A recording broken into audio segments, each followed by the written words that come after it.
بسم الله الرحمن الرحيم.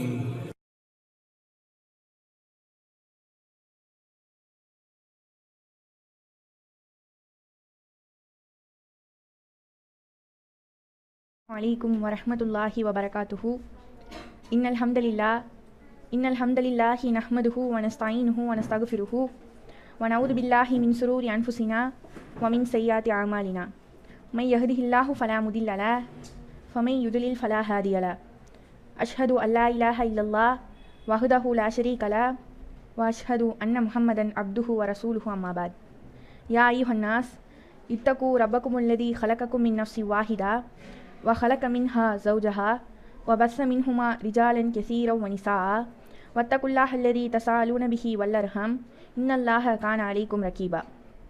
வார்த்தைகளிலே சிறந்தது அல்லாஹுடைய வார்த்தை என்றும் வழிகாட்டுதல்களில் சிறந்தது எம்பெருமானார் முஹம்மது நபி ஸல்லல்லாஹு அலைஹி வஸல்லம் அவர்களுடைய வழிகாட்டுதல் என்றும் மார்க்கத்தில் புதிதாக உருவாக்கப்படுபவை ஒவ்வொன்றும் பிதாத், அந்த பிதாத் ஒவ்வொன்றும் வழிகேடு, அந்த வழிகேடு ஒவ்வொன்றும் நாளை நம்மை நரகில் கொண்டு போய் சேர்க்கும் என்று முஹம்மது நபி ஸல்லல்லாஹு அலைஹி வஸல்லம் அவர்கள் தம் ஒவ்வொரு உரையிலும் கூறி எச்சரித்ததை நான் இங்கு நினைவூட்டுகிறேன். யா அய்யுஹல்லதீன ஆமனு லிமா தகூலூன மா லா தஃபலூன். நம்பிக்கை கொண்டோரே, நீங்கள் செய்யாததை ஏன் கூறுகிறீர்கள்? கபுர மக்தன் இந்தல்லாஹி அன் தகூலு மா லா தஃபலூன்.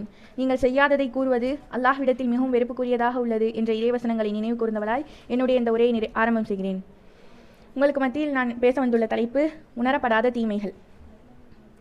அல்லாஹ் ஒருவன் தான், அவனுக்கு இணையானவங்க துணையானவங்க யாருமே கிடையாதுன்னு அல்லாஹ் தன்னுடைய திருமறையில் ஏராளமான வசனங்களில் சொல்லியிருக்கிறான். இல்லை, அல்லாவுக்கு இணையானவங்க இருக்கிறாங்க, ஆனால் அல்லாவுக்கு நிகரானவங்க இருக்கிறாங்கன்னு யார் நம்புகிறாங்களோ அவங்களுக்கு நாளை மறுமையில் மிகப்பெரிய தண்டனை இருக்குன்னு அல்லாஹ் சொல்கிறான். இணை வைப்புன்னு அறியப்படாமல் நிறைய விஷயங்கள் இருக்குது. நம்மளுடைய மக்கள் பல மக்கள் என்ன பண்ணுறாங்கன்னா கடைபிடிக்கக்கூடியவர்களாகத்தான் இருக்கிறாங்க. இதை பாவம், இது இணை வைப்புன்னு நினைக்காம சில நேரங்களில் என்ன பண்ணுறாங்க, இதெல்லாம் நன்மையான விஷயம் அப்படின்னு சொல்லிட்டு அதை பின்பற்றுறாங்க. ஆனால் நம்மளுடைய இஸ்லாமிய மார்க்கமானது இணை வைப்பான பெரிய இணை வைப்புகளுக்கெல்லாம் எப்படி எச்சரிக்கை செய்தோ, அதுலேருந்து விலகி இருக்கணும்னு சொல்லி எச்சரிக்கை செய்தோ, அது போல இந்த சிறிய இணை வைப்புக்கு எச்சரிக்கை செய்து. இன்னும் ரசூலுல்லாஹ் சொல்றாங்க, நபித்தோழர்கள் இடத்துல சொல்றாங்க, உங்களுடைய விஷயத்துல நான் அதிகமா பயப்படுறது இந்த சிறிய இணை வைப்பு தான் அப்படின்னு சொல்றாங்க. அப்ப நபித்தோழர்கள்லாம் கேட்கறாங்க, அல்லாஹ்வின் தூதரே, சிறிய இணை வைப்புனா என்ன அப்படின்னு கேட்கறாங்க. அப்ப ரசூலுல்லாஹ் சொல்றாங்க, ரியா, அதாவது முகஸ்துதிக்காக பிறர் நம்மளை பார்க்கணும் அப்படின்னு செய்யக்கூடிய நற்செயல்கள் தான் அப்படின்னு ரசூலுல்லாஹ் சொல்றாங்க. இப்போ ஒருவர் அதாவது தான தர்மம் செய்யறாங்க, தொழுகிறாங்க, நோன்பு வைக்கிறாங்க, இப்படி எது நல்ல அமல்கள் செஞ்சாலும் அவங்க என்ன பண்ணாங்க, பிறர் பார்க்கணும்னு செய்யறது தான் இதுக்கு காரணமாக இருக்கு. அல்லாஹ்வுடைய தூதர் எப்படி பெரிய இணை வைப்புகளை விட்டு நம்மளுக்கு எச்சரிக்கை செஞ்சிருக்காங்களோ, அது போல இந்த சிறிய இணை வைப்புல இருந்து நமக்கு எச்சரிக்கை செஞ்சிருக்காங்க. இந்த இணை வைப்புங்கிறது எந்த விதத்திலுமே நமக்கு நுழைஞ்சிடக்கூடாதுங்கிறதுக்காக அல்லாஹ்வின் தூதர் ஸல்லல்லாஹு அலைஹி வஸல்லம் அவங்க கண்ணு கருத்துமா இருந்திருக்காங்க. இன்னும் அல்லாஹ்வும் அவருடைய தூதரை எச்சரிக்கை செஞ்ச விஷயத்துல நம்மளுடைய மக்கள் எவ்வளவு அலட்சியமா இருக்கிறாங்க. நம்மள ஒரு சிலர் இருப்பாங்க, ஆரம்ப காலகட்டத்தில் நாங்க இந்த ஏகத்துவ வளர்ச்சிக்காக நாங்க பாடுபட்டிருக்கோம், கஷ்டப்பட்டிருக்கோம், நாங்க இந்த அர்ப்பணிப்புகள் எல்லாம் நம்ம செஞ்சிருக்கோம் அப்படின்னு சொல்லுவாங்க. அப்போ நம்மளும் அந்த மாதிரி செயல்கள் செய்யும்போது தோணும், இப்போ தாவா செய்கிறோன்னா இன்னும் இதை நம்ம அதிகப்படுத்தணும், மக்கள்கிட்ட நற்பணிகளை கொண்டு போய் சேர்க்கணும் அப்படிங்கிற எண்ணம் தான் இருக்கணுமே தவிர, இல்லை இதெல்லாம் செஞ்சால் நம்மளை மக்கள் பார்ப்பாங்க, நம்மளை புகழ்ந்து பேசுவாங்க அப்படின்னு சொல்லிட்டு நம்ம நினைக்கக்கூடாது. இன்னும் இந்த உலகத்தில் இறைவனுக்காக நல்ல அமல்கள் செய்கிறோன்னு என்ன இல்லாமல் யார் ஒருத்தவங்க நற்காரியங்கள் செய்கிறாங்களோ அவங்க எவ்வளோதான் இந்த உலகத்தில் நல்ல அமல்கள் செஞ்சாலுமே அது நாளை மறுமையில் நஷ்டத்தை ஏற்படுத்தி தரக்கூடியதாக தான் இருக்குது. நாளை மறுமையில் அல்லாஹ் தீர்ப்பு முதல்ல தீர்ப்பு வழங்கப்படுவங்க யார் தெரியுமா? உயிர் தியாகிகள் தான். அந்த ஒருவர் கொண்டு அல்லாஹ் விட்ட வருவார். அப்போ அல்லாஹ் அவருக்கு வழங்கிய அருட்கொலைகளெல்லாம் பற்றி அவர்கிட்ட விசாரிப்பான். நீ இதை எப்படியெல்லாம் செயல்பட்ட, நான் உனக்கு கொடுத்தேனே, இதை நீ எப்படி பயன்படுத்தினேன்னு கேட்பான். அப்போ அந்த மனிதர் சொல்வார், இறைவா உனக்காக தான் நான் உன் வழியில் உயிர் தியாகம் செஞ்சேன் அப்படின்னு சொல்வார். அப்போ இறைவன் சொல்லுவான், இல்லை நீ பொய் சொல்ற, நீ எனக்காகலாம் நீ ஒன்றும் செய்யல, உன்னை மக்கள் மாவீரன்னு சொல்லணும், உன்னை புகழ்ந்து பேசணுங்கிறதுக்காக தான் செஞ்சியே தவிர நீ எனக்காக செய்யல அப்படின்னு சொல்லி அந்த மனிதர் அல்லாஹ் என்ன பண்ணுவான், நரகத்தில் போட்டுருவான். அடுத்ததாக அதாவது கல்வி கற்றுட்டு அதை பிறருக்கு சொன்னவர் வருவார். அவர்கிட்ட அல்லாஹ் அவருக்கு வழங்கிய அருட்கொலைகள் எல்லாம் பற்றி அல்லாஹ் எடுத்துரைப்பான். அவர் அறிஞ்சுக்கிட்டு அல்லாஹ் அது போல முன்னாடி கேட்டவர்கிட்ட போய் அல்லாஹ் கேட்பான், இனி இதை எப்படி பயன்படுத்தின அப்படிங்கிறப்ப அந்த மனிதர் சொல்வார், இறைவா நான் உனக்காக தான் என்ன பண்ணேன், நான் கல்வி கற்றுட்டு அதை பிறர்கிட்ட சொன்னேன், உனக்காக தான் நான் குரான் ஓதுனேன் அப்படின்னு அந்த மனிதர் சொல்வார். அப்போ அல்லாஹ் சொல்லுவான், இல்லை நீ ஒரு அறிஞர்னு மக்கள்கிட்ட சொல்லணும் அப்படிங்கிறதுக்காக தான் நீ என்ன பண்ண இந்த அமல்களை செஞ்ச அப்படின்னு சொல்லி அல்லாஹ் அவரே என்ன பண்ணுவான், நரகத்தில் போட்டுருவான். இறுதியாக ஒரு மனிதர் வருவார். அல்லாஹ் அவருக்கு என்ன பண்ணுவான், அதிகமான செல்வங்களையும் நிறைய வசதி வாய்ப்புகளை வழங்கியிருப்பான். அப்போ அந்த மனிதர்கிட்ட கேட்பான், இதை நீ எப்படி எல்லாம் செலவு செஞ்ச அப்படிங்கிறப்ப உனக்காக நான் செலவு செஞ்சேன் அப்படிம்பார் அந்த மனிதர். அப்போ அதுக்கு அல்லாஹ் என்ன சொல்லுவான், இல்லை மக்கள் உன்னை கொடை வல்லல்னு சொல்லணும், உன்னை புகழணுங்கிறதுக்காக தானே நீயும் செஞ்ச, அப்போ நீயும் நரகத்துக்கு போ அப்படின்னு சொல்லி அல்லாஹ் அவரையும் என்ன பண்ணிடுவான், நரகத்துக்கு அனுப்பிச்சிருவான். இப்படி இந்த ஹதீஸில் சொல்லப்பட்ட 3 பேருமே சாதாரண விஷயம் செஞ்சவங்களா? இல்லை, நன்மையை தரக்கூடிய விஷயத்தை தான் செஞ்சாங்க. இருந்தாலுமே அவங்களுடைய எண்ணம் எதுவாக இருந்துச்சு, நான் பிறர் பார்க்கணுங்கிறதுக்காக செஞ்சதுனால அல்லாஹ் என்ன பண்ணா, அவங்கள நரகத்தில் போட்டுட்டான். அப்போ சிறிய சிறிய இணை வைப்பு அப்படிங்கிறது சில இது பார்த்தாலே நமக்கு தெரியும். இன்னும் சில இது எப்படி நமக்கு விளக்குனா தான் அது புரியும். அப்போ அதை பற்றி நம்ம இன்ஷால்லா இந்த உரையில் பார்ப்போம். முதல்ல அல்லாஹ் அல்லாதவங்க மீது சத்தியம் செய்கிறது. இதை பற்றி அல்லாஹ்வின் தூதர் ஸல்லல்லாஹு அலைஹி வஸல்லம் அவங்க சொல்லும்போது, மன் ஹலஃப பிகைரில்லாஹ் ஃபகத் அஷ்ரக, யார் அல்லாஹ் அல்லாதவங்க மீது சத்தியம் செய்கிறாங்களோ அவங்க இணை வச்சுட்டாங்க அப்படின்னு அல்லாஹ்வின் தூதர் ஸல்லல்லாஹு அலைஹி வஸல்லம் அவங்க சொல்கிறாங்க. ஆனால் இன்றைக்கி சர்வசாதாரணமாக அம்மா மேலே சத்தியம், அக்கா மேலே சத்தியம், குரான் மேலே சத்தியம்னு சொல்லி சர்வசாதாரணமாக சத்தியம் செய்யக்கூடியவர்களாக இருக்கிறாங்க. இதுதான் இஸ்லாமிய மார்க்கம். சத்தியம் செய்கிறதுனா குரான் மேலே தான் சத்தியம் செய்யணும் நம்மளுடைய மார்க்கம் சொல்லியிருக்குன்னு சொல்கிறாங்க. ஆனால் நம்மளுடைய இஸ்லாமிய மார்க்கமானது யார் அல்லாஹ் அல்லாதவங்க மீது சத்தியம் செய்கிறாங்க, ஒரு அல்லாஹ் அல்லாதவங்க ஒரு மனிதர் மீதோ இல்லை பொருளின் மீது சத்தியம் செய்கிறது தான் இணை வைக்கிறதுன்னு சொல்லியிருக்கு, இணை வைக்கக்கூடிய காரியம்னு சொல்லியிருக்கு. இன்னும் அல்லாதவங்க மீது அல்லாஹுக்கு இருக்கக்கூடிய ஆற்றல் இருக்குது அப்படின்னு சொல்லி அவங்களுக்கு பயப்படுறது இணை வைக்கக்கூடிய காரியம். பயங்கிறது மனிதர்களாக இருக்கக்கூடிய நம்ம அனைவருக்கும் இருக்கக்கூடிய ஒரு இயல்பான பண்பு. இது ஒரு உயிரினத்தை பார்த்தா ஐயோ இது நம்மளை அழிச்சிரும், இதை வந்து நமக்கு ஏதாவது இதனால் நமக்கு பாதிப்பு ஏற்படும் சொல்லி ஒரு மனிதன் பயப்படுறான் அப்படின்னா அது தவறு கிடையாது. ஒரு மேல் அதிகாரிட்ட நல்ல பேர் வாங்கணும்னு சொல்லி ஒரு மனிதன் பயந்து வேலை செய்கிறான். இதுவே ஒரு ஆசிரியருக்கு பயப்படுவான் ஒரு மாணவன். அதே போல் ஒரு முதலாளிகிட்ட நல்ல பேர் வாங்கணும்னு சொல்லி ஒரு தொழிலாளி இப்படி பயந்து வேலை செய்வான். ஒரு மனிதனுக்கு இருக்கக்கூடிய ஆற்றல் வந்து, அதாவது அவனுக்கு இருக்கக்கூடிய சக்திக்கு பயந்து ஒரு மனிதன் பயப்பட்டானா தவறு கிடையாது. அதுவே அல்லாஹுக்கு இருக்கக்கூடிய ஆற்றல் ஒரு மனிதனுக்கோ ஒரு பொருளுக்கோ இருக்குன்னு சொல்லி ஒரு மனிதன் பயப்பட்டான் அப்படின்னா அது இணை வைக்கக்கூடிய பாவத்தில் வந்து சேரும். இப்போ அல்லாஹ்வால மட்டும்தான் யாரோட உதவியும் இல்லாமல் எந்த மனிதனுடைய உதவியுமே இல்லாமல் ஒரு மனிதனுக்கு பாதிப்பை ஏற்படுத்த முடியும். ஆனால் அல்லாஹ் அல்லாத ஒரு மனிதனாலேயோ இல்லை வேற பொருள்களாலேயோ ஒரு மனிதனுக்கு பாதிப்பை ஏற்படுத்தும் அப்படின்னு சொன்னால் அது இணை வைக்கக்கூடிய பாவத்தில் தானே வந்து சேரும்.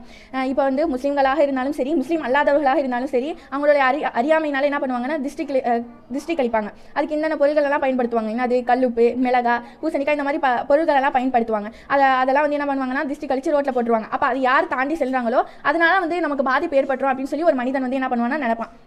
அந்த பொருளுக்கு ஏதாவது சக்தி இருக்கா, அதை வச்சு நம்ம, அதாவது இந்த கல், உப்பு, மிளகா, தேங்காய், பூசணிக்காய் இப்படி எதை வச்சு நம்ம சமைச்சாலுமே அது கெட்டு போயிடுச்சுன்னா அந்த சாப்பாடு மூலியமாக நமக்கு பாதிப்பு ஏற்படுமே தவிர அதனால தான் ஏற்படுமே தவிர மற்றபடி சாதாரணமாக அதனால நமக்கு மனிதனுக்கு பாதிப்பை ஏற்படுத்த முடியுமா? கிடையாது. இதை பற்றி அல்லாஹ் தன்னோட திருமறையில் சொல்லும்போது, வல்லாஹு அஹக்கு அன் தஹ்ஷூஹு இன்குன்டும் முமினீன், நம்பிக்கை கொண்டோரே நீங்கள் அஞ்சுவதற்கு அல்லாஹே அதிக தகுதி உடையவன், நீங்கள் பயப்படுறதா இருந்தால் அதுக்கு நானே தகுதி உடையவன் அல்லாஹ் சொல்கிறான். வந்து மழை பொழிகிறது, அடுத்து மழை பொழிகிறதை எடுத்துக்கிட்டோம் அப்படின்னா ஒரு காலத்துலலாம் சொல்லுவாங்க, அதாவது மழை பெஞ்சா இந்த ஊரில் நல்ல மக்கள், அதாவது இந்த மக்கள்லாம் ஏதோ நல்லது செஞ்சுருக்கிறாங்க அதனால தான் இந்த ஊரில் மழை பெய்யுது அப்படின்னு நினைப்பாங்க. அதுவே இன்னும் சிலர் மழை பெய்யலைன்னா என்ன சொல்லுவாங்க, இல்லை இந்த ஊரில் உள்ளவங்க ஏதோ ஒரு பாவம் செஞ்சுருக்கிறாங்க அதனால தான் இந்த ஊரில் மழை பெய்ய மாட்டுதுன்னு ஒரு காலத்தில் சொல்லுவாங்க. ஆனால் இதை வந்து விளையாட்டா சிலர் வந்து விளையாட்டா சொல்லுவாங்க, இன்னும் சிலர் வந்து என்ன பண்ணுவாங்கன்னா இதை வந்து உண்மையாகவே சொல்லுவாங்க. ஆனால் இதை எப்படி பார்த்தாலுமே நம்முடைய மார்க் அடிப்படையில் இது இணை வைக்கக்கூடிய காரியத்தில் தான் வந்து சேரும். இன்னும் அல்லாஹ் சொல்லும்போது, ஹுவல்லதி அன்ஸல மினஸ் ஸமாஇ மாஅன், நாமே வானிலிருந்து தண்ணீரை பொழிய செய்தோம், அன்னா சபபுனல் மா சப்பா, நாமே தொடர்ச்சியாக தண்ணீரை இறக்கணும்னு சொல்லி அல்லாஹ் ஏராளமான வசனங்கள்ல சொல்றான். ஹாலித் பின் ஸைத் அல் ஜுஹனி அலி சொல்றாங்க, நாங்கள் ரசுல்லா ஹுதைபியா என்னும் இடத்துல வந்து ரசுல்லா எங்களுக்காக ஃபஜருடைய தொழுகை தொழு வச்சாங்க. அன்னைக்கு இரவு மழை பெஞ்சிச்சு. அப்போ வந்து ரசுல்லா வந்து மக்களை நோக்கி கேட்குறாங்க, உங்களுடைய இறைவன் என்ன சொன்னான்னு நீங்க கேட்டீங்களா அப்படின்னு கேட்குறப்ப அப்போ மக்கள் எல்லாரும் சொன்னாங்க, இல்லை அல்லாஹ்வின் தூதரே, அல்லாஹும் அவனுடைய தூதரும் தான் நன்கறிந்தவர்கள் அப்படின்னு வந்து ரசுல்லா பார்த்து சொல்றாங்க. அப்போ ரசுல்லா சொல்றாங்க, என்னை நம்பக்கூடியவர்கள்ல இரு பிரிவினராக இருக்கிறாங்க, அல்லாஹுடைய கருணையாலும் அவனுடைய அருளாலும் தான் மழை பெஞ்சிச்சுன்னு சொல்லி என்ன நம்பி நட்சத்திரத்தை மறுத்தவங்க ஒரு பிரிவினராக இருக்கிறாங்க. இன்னொரு பிரிவினர் எப்படி இருக்கிறாங்க, இந்தந்த நட்சத்திரத்தினால தான் மழை பெஞ்சிச்சு அப்படின்னு சொல்லிட்டு இந்தந்த நட்சத்திரத்தான் மழை பெஞ்சுன்னு சொல்லி என்ன மறுத்து நட்சத்திரத்தை நம்புறாங்க அப்படின்னு சொல்லி அல்லாஹ் சொன்னதா ரசூல்லா சொன்னாங்க. அப்போ மழை பெய்யறது அல்லாஹ் ஒருவனால மட்டும்தான், அவனால் மட்டும்தான் மழையை இறக்க முடியும். அவன் அல்லாமல் வேற யாராலும் அந்த மழை பொழிய முடியும்னு யார் சொல்றாங்களோ அவங்க இறைவனையே மறுத்ததுக்கு சமமாக அது ஆகும். இன்னும் சட்டம் இயற்றக்கூடிய அதிகாரம், மார்க்கத்தில் ஒரு சட்டம் இயற்றக்கூடிய அதிகாரம் யாருக்கு இருக்குது? அல்லாஹ் ஒருவனுக்கு மட்டும்தான் இருக்குது. அதை அல்லாஹ் யாருக்குமே தரல, யாருக்கும் கொடுக்கவும் இல்லை, இனிமேல் கொடுக்கவும் மாட்டான். அல்லாஹ் என்ன சொல்கிறான், அதிகாரம் எனக்கு உரியது அப்படின்னு சொல்லி அதை வேறு யாருக்கும் நான் கொடுக்க மாட்டேன்னு சொல்கிறான். ஆனால் இன்றைக்கி ஒரு சிலர் எப்படி இருக்கிறாங்க அப்படின்னா, ஏதாவது ஒரு மார்க்க விஷயத்தையோ இல்லை ஹலால் ஹராம் தீர்மானிக்கக்கூடிய விஷயத்த இமாம்களுக்கோ இல்லை ஆலிம்களுக்கோ வந்து அந்த அதிகாரம் இருக்குது அப்படின்னு நினைக்கிறாங்க. ஆனால் அல்லாஹுடைய வேதத்தின் மூலமாகவோ இல்லை அல்லாஹின் தூதர் காட்டிய வழிமுறையில் ஒரு சட்டத்தையோ இல்லை மார்க்க தீர்ப்பை வழங்குறது தவறு கிடையாது. ஆனால் இந்த சட்டத்தை ஏற்றக்கூடிய அதிகாரம் ஒரு மனிதனுக்கு இருக்குது அப்படின்னு யார் நம்புகிறாங்களோ அவங்களும் இணை வச்சுட்டாங்க அப்படின்னு சொல்றாங்க. இன்னும் அல்லாஹ் நாடுனா ஒரு மனிதனை தண்டிப்பான், அவன் நாடுனா ஒரு மனிதனை மன்னிப்பான். யாரால ஒரு சாதாரண மனுஷனால ஒரு மனிதனை தண்டிக்கவோ மன்னிக்கவோ முடியாது. இன்னும் அதன் நபிமார்களுக்கு கூட அல்லாஹ் என்ன பண்ணல, வழங்கலை. இன்னும் உஹது போரை நம்ம எடுத்துக்கிட்டோம்னா அன்னைக்கு வந்து அந்த உஹது போருடைய நாளில் ரசூலுல்லாவுடைய கடவாய் பற்களை உடைக்கப்பட்டு அவங்களுடைய முகத்தில் காயம் ஏற்பட்டு ரத்தம் ஓடுது.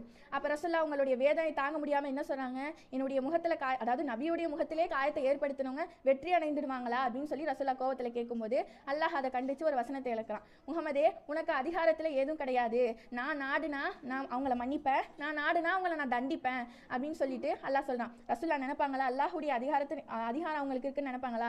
இல்லை. அவங்க வேதனை தாங்க முடியாமல் அவங்க சொன்னதுக்கு அல்லாஹ் என்ன பண்ணா, இல்லை உனக்கு அதிகாரத்தில் எதுவுமே கிடையாது, அதிகாரத்தில் தலையிடுறதுக்கு உனக்கு உரிமை கிடையாதுன்னு அல்லாஹ் சொல்றான். அப்போ இது போன்ற விஷயத்திலிருந்து ரசூலுல்லாஹ் நம்மள என்ன பண்ணியிருக்காங்கன்னா கடுமையாக எச்சரிக்கை செஞ்சிருக்கிறாங்க. இன்ஷா அல்லாஹ் இனி வரக்கூடிய காலகட்டத்தில் இது போன்ற சிறிய பெரிய இணை வைப்பிலிருந்து விலகி அல்லாஹும் அவனுடைய தூதரும் காட்டி தந்த வழியில் வாழ்ந்து ஈருலகிலும் வெற்றி பெறக்கூடிய நன்மக்களாக வல்ல ரஹ்மான் உங்களையும் என்னை மாக்கி அருள் புரிவானாக. வாஹிர் தாவானா அல்ஹம்துலில்லாஹி ரப்பில் ஆலமீன். அஸ்ஸலாமு அலைக்கும் வரஹ்மத்துல்லாஹி வபரகாத்துஹு. அன்னூர் இஸ்லாமிய பெண்கள் கல்லூரி தமிழ்நாடு தௌஹீத் ஜமாத் ஆதரவு பெற்றது. மேலக்காவிரி கும்பகோணம். இறைவனின் அருளால் கல்லூரியின் சிறப்பு அம்சங்கள் தரமான கல்வி, நல்லொழுக்க போதனைகள், அனுபவமிக்க ஆசிரியர்கள், சிறப்பான பாடத்திட்டங்கள், ஹாஸ்டல் வசதியும் உண்டு. 2026-27 கல்வியாண்டிற்கான சேர்க்கை முன்பதிவு நடைபெறுகிறது. தொடர்புக்கு 8940606388 மேலும் 8940606333.